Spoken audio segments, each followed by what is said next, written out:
Friends பாருங்கள், இதெல்லாம் mix பண்ணியாச்சு, எல்லாம் ரெடி ஆயிடுச்சு பாருங்கள் பேட்டரு. இது வந்து குக்கரில் வந்து நான் கொஞ்சம் எண்ணெய் பூசிட்டு அதுக்கப்புறம் மாவு கொஞ்சம் தூவி இது பண்ணிட்டேன். இப்போ வந்து எசன்ஸ் ஊற்ற போகிறேன்.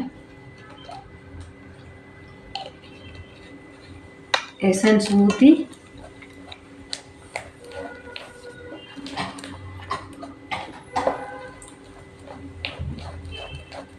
பாருங்கள், இந்த அளவுக்கு வரணும்.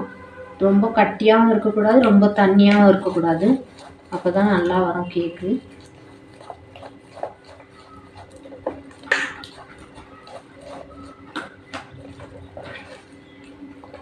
கேக் பேட்டர் ரெடி ஆயிடுச்சு ஃப்ரெண்ட்ஸ். இது கொஞ்ச நேரத்து வேலை தான். இது வந்து நான் குக்கரில் போடுறேன் இப்போது.